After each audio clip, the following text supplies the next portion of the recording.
So what's up mga kaibigan, DewCTV here again. Welcome back na naman dito mismo sa ating channel. At kung bago ka pa nga dito, ay inanyahan ko kayong mag-subscribe at palike na rin ng video ito nang sa ganun nga ay palagi kayong updated sa mga upcoming videos na i-upload ko nga dito mismo sa aking channel.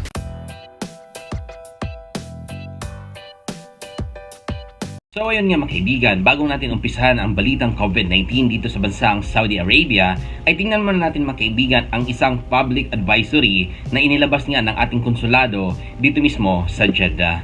Pinost nga ng ating konsulado to sa kanilang mismong FB page, so bisitahin nyo na lang mga kaibigan.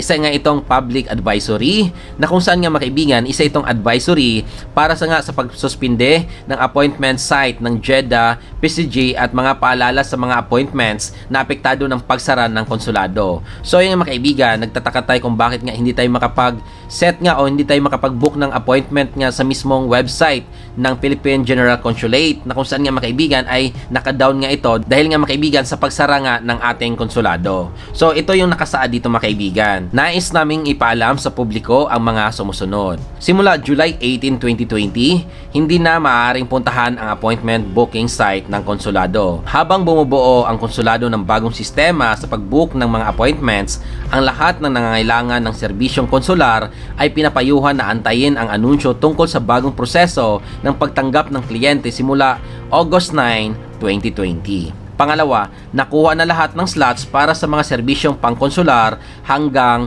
July 31, 2020. May listahan ang konsulado ng may mga kumpirmadong appointments na apektuhan ng pagsara ng konsulado at tatanggapin ang mga appointments na ito alinsunod sa schedule na ito. So, ayun yung mga kaibigan, ito yung mga schedule. So, tingnan nyo sa kabila mga kaibigan, sa kaliwa, ito yung mga original appointments at namumove nga ito mga kaibigan ng ibang date. So, sa kanan, yan naman yung bagong appointment. Kung ikaw ay nag-book nga o nagkaroon nga ng appointment ng July 7 hanggang July 9, ay mababago nga ito mga kaibigan at mapupunta na nga ito ng July 23. Sa lahat naman nagkaroon ng appointment mula July 9 hanggang July 13 ay malilipat nga ito mga kaibigan ng July 26 at yung July 14 to 16 naman ay malilipat ng July 27. Yung July 28 malilipat ng August 3, yung July 29 malilipat ng August 5 at yung July 30 malilipat nga ito ng August 6. So ito naman yung pangatlo mga kaibigan. Kailangan lang hanapin ng mga may kumpirmadong appointment ang kanilang pangalan sa listahan sa security at ipakita ang pasaporte bilang patunay ng identidad. Pangapat, hindi tatanggapin ang mga walk-in. Okay, lilinawin ko po. Hindi nila tatanggapin ang mga walk-in o ang sinumang wala sa listahan ng konsulado ng kumpirmadong appointments mula July 19 hanggang August 6 upang mabigyan ng serbisyo ang lahat ng appointments na apektado ng biglaang pagsara ng konsulado. So yung panglima, hindi kailangan ng appointment para sa pag-release ng pasaporte. So sa lahat nga ng pipick up dyan ng mga pasaporte, so pwede kayong dumiretso sa konsulado natin, hindi na nga kailangan ng appointments pa. Maaring pumunta kahit anong oras, ngunit ang serbisyo ay magiging first come, first serve. So kung sino yung mauna mga kaibigan, yun yung unang mabibigyan. At susundin ang limitation hanggang 100 katao kada araw, 50 sa umaga at 50 sa hapon.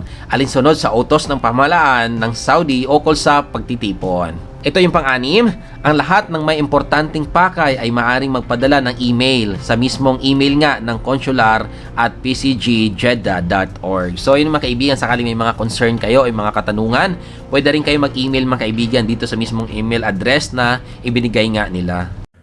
A coronavirus is a type of virus that can infect the respiratory tract, meaning the nose, mouth, throat, sinuses, or lungs. Inanunsyo na nga mga kaibigan ng Ministry of Health dito sa bansang Saudi Arabia ang panibagong update na naman dito sa sakit na pinaproblema nating COVID-19 as of today nga, July 20, 2020. Panibagong kaso na naman ngayong araw dito mismo sa bansang Saudi Arabia na umabot na naman sa 2,429. Ganyan na naman karami ang positibo nga dito sa bansang Saudi Arabia ngayong araw mga kaibigan, July 20, 2020. At ito magandang balita, ito ang pinakamagandang balita dahil sobrang dami yung bilang ng mga taong gumaling na nga sa sakit na ito. Umabot ito mga kaibigan sa 5,524. So magandang balita dahil mababa lagi ang positibo bawat araw at malaki ang percentage nga ng mga taong gumaling sa sakit na ito. So, ito pa mga kaibigan, nakakalungkot na balita dahil 37 ang nasawi sa sakit na ito ngayong araw. So, nakakalungkot mga kaibigan, sobrang dami rin mga taong nasawi nga sa sakit na ito at umakyat na rin mga kaibigan yung bilang ng mga taong kritikal sa 16. So ayun yung mga kaibigan, nakapagtala rin sila ngayong araw ng total test na umabot nga sa 57,498. Ganyan karaming mga kaibigan ang bilang ng mga taong na-test na nga nila dito sa sakit na ito o yung tinatawag nga nating mass testing. Ito mga kaibigan, umabot na nga sa 253,349 ang kabuang bilang ng mga taong nagpositibo nga dito sa bansang Saudi Arabia simula sa pool, na meron namang 203,259 naman ang kabuang bilang ng mga taong gumaling nga sa sakit na ito. At meron pa rin natitirang active cases na 47,500.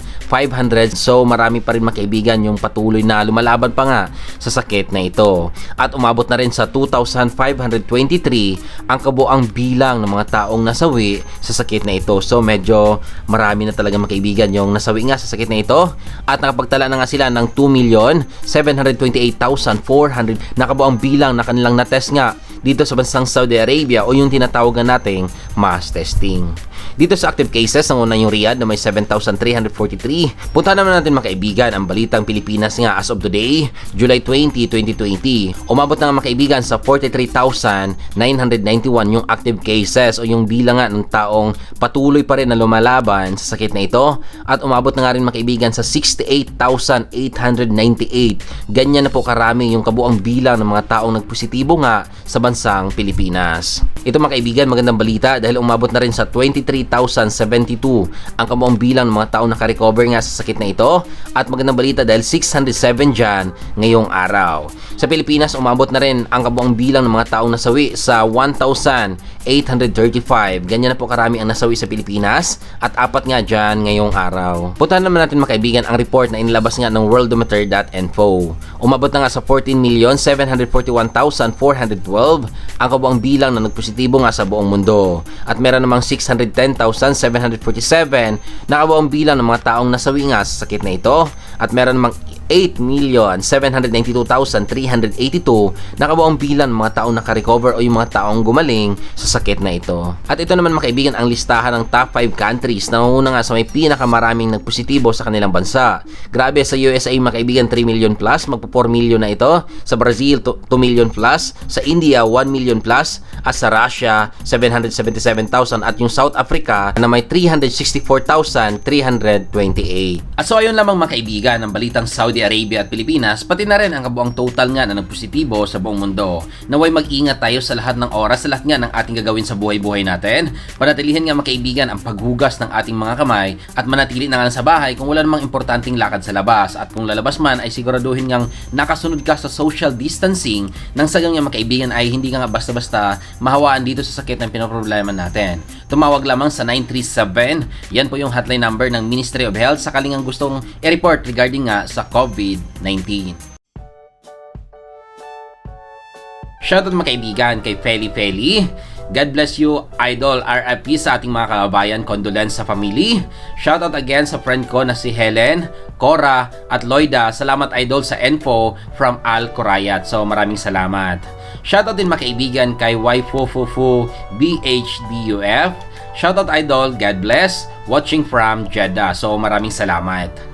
Shoutout din mga kaibigan kay Mark John Vlog TV. Pa-shoutout watching from Alcobar, Alcuzama. Idol talaga kita na vlogger load. So maraming salamat. Shoutout din mga kaibigan kay Mary Ann Teologo Honrubia Arroyo. Shoutout Lodi OFW here in Jeddah. Ingat din lagi Idol. Thanks for more updates. So maraming salamat. Shoutout din mga kaibigan kay Valley Madrid. Hello po boss, pa-shoutout naman po. Salamat. Watching here in Aljof, KSA. So maraming salamat. Shoutout din mga kaibigan kay Daryl. Pa-shoutout naman Kabayan. Watching here in Mushrifa, Jeddah, KSA. Salamat po, ingat palagi. So maraming salamat. Shoutout din mga kaibigan kay Gloria Jane Avila. Thanks Lord sa update. Watching from Damam. Pa-shoutout Lord's next video. Daming kong chat sa'yo. Lagi mong diyadma mo naman ako palagi. Sige, check ko. Shoutout din mga kaibigan kay Delma Lagayan. Thank you sa update, brother. Pa-shoutout always watching you, idol. So maraming salamat. Shoutout din mga kaibigan kay Ju14 Ijirani. Pa-shoutout kaibigan Ju Ijirani 73, Riyadh Exit 28. So shoutout. Shoutout din mga kaibigan kay Darmina Aklamel. Salamat idol sa info. Shoutout sa insan ko si Norpaiha Ali. Salamat insan sa shoutout. Love mo. Love you so much. So I love you daw. Shoutout din mga kaibigan kay Annalisa Apawan. Magtanong lang po ako idol kung mag-update ka lang sa polo sa Riyadh. Need ba makapunta din or magpa-point muna? But thanks sa sagot, waiting ko po. God bless pa, shoutout Liza Apawan. Thanks ulit, wait ko po sagot mo idol. So, yun mga kaibigan, kinakailangan lahat ngayon na through appointment, okay? Huwag kayo basta-basta bumisita na lang basta sa embahada or konsulado natin. Nang sagon nga ay hindi masayang yung oras natin at pamasahe, okay? So, kailangan nyo natin dumaan nga sa mismong appointment system ng ating embahada at konsulado. Shoutout din mga kaibigan kay Erwin Patron. Shoutout dito sa Alcadi Alcobar from Erwin Patron. So, shoutout sa inyo dyan. Shoutout din mga kaibigan kay Rayjan Medel. Pa-shoutout next vlog mo idol. So, shoutout sa iyo dyan. Shoutout din mga kaibigan kay Jenkin Profogo. Hello din pa-shoutout dito sa Riyadh, Saudi Arabia. So, shoutout sa iyo dyan. Shoutout din mga kaibigan kay Chari Eshma. Shoutout po kuya from Riyadh. So, ayun lang mga kaibigan ang ating shoutout nga for today. Sa lahat nga na gusto mong papashoutout, i-comment lamang sa baba dahil babasahin ko ngayon bukas mismo sa aking vlog. Once again, DewCTV here nagsasabing, mag-ingat tayo mga kaibigan sa lahat nga ng oras ng ating gagawin at God bless pa rin sa ating lahat. Paalam!